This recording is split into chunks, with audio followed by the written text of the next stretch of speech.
Welcome to the So You Missed Church podcast. We are happy to have you here with us today. Happy Monday to you. This is Clint Daly, and I'm hoping that if you went to church this week, it was beneficial to you. You got something from the message, or maybe from some of the fellowship that you experienced while at church. But maybe you missed church this week, or maybe you just didn't go, or you didn't get anything from it. Maybe you didn't even miss it that much. We're still hoping we can get your week started in a positive way.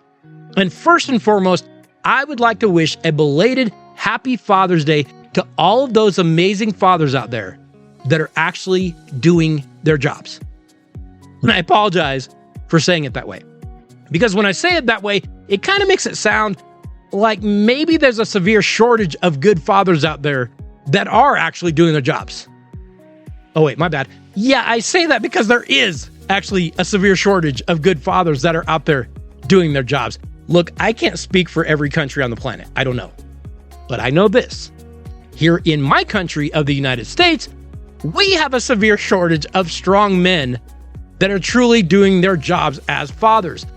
Do you want some evidence? Just go watch the news. Just go watch social media. You know when you see kids out there in the streets fighting, beating each other up? Where are their fathers? You know when you see teenagers taking over like a fast food restaurant, they're flipping over the tables, they're assaulting the employees? Where are their fathers?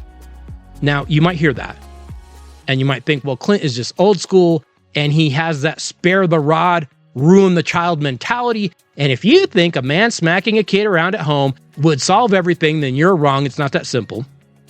And you might be right. It might not be that simple. But that isn't even what I'm saying. Although, yes, having a strong father at home is important, because hearing the words, "You just wait till your dad finds out," that should strike the fear of God into most children. But that isn't even what I'm saying either.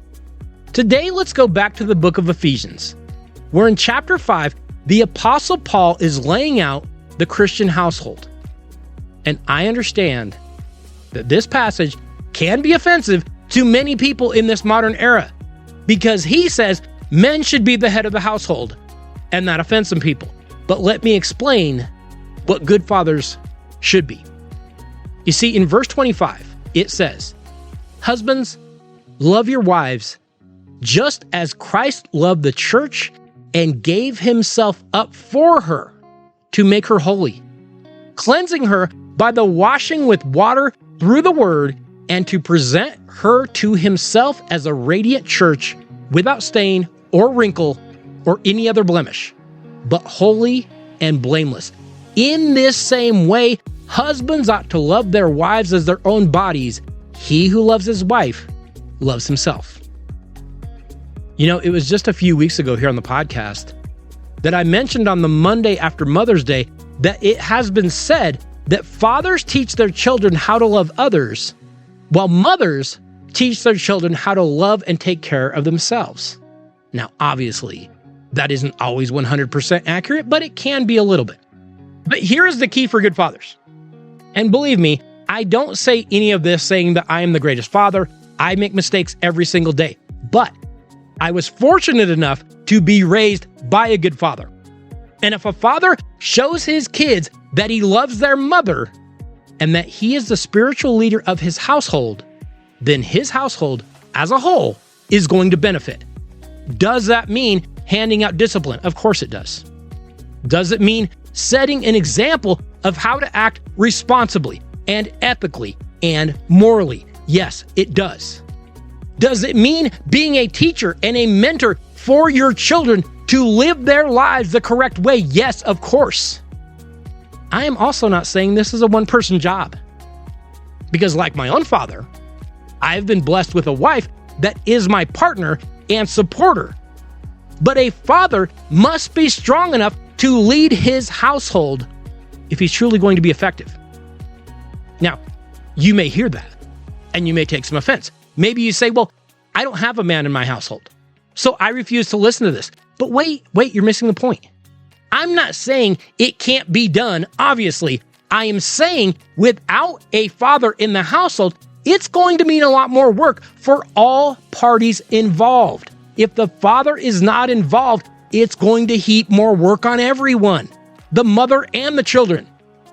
Because while being a good father means being the spiritual leader, it also means that when mistakes are made, and they will be, and when your household makes mistakes, guess who gets smacked upside the head first? Well, if the father's doing things right, it'll be him.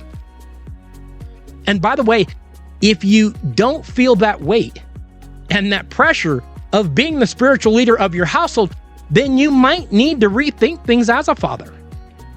Because as fathers, we are called to love our wives and to love our children and to be the spiritual leaders of our household. It's not always an easy job.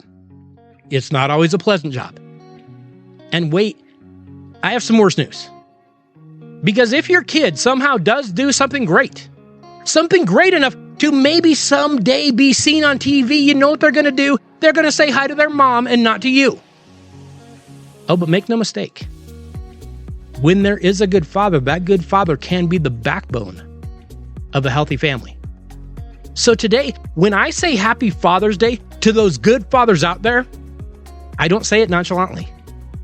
Hey, today I want to say Happy Father's Day to those fathers that are taking their job seriously and being strong men and strong role models, because you truly are making the world a better place.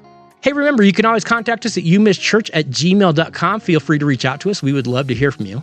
You can follow us on Facebook or X at YouMissChurch, and you can subscribe to the podcast pretty much anywhere podcasts are hosted.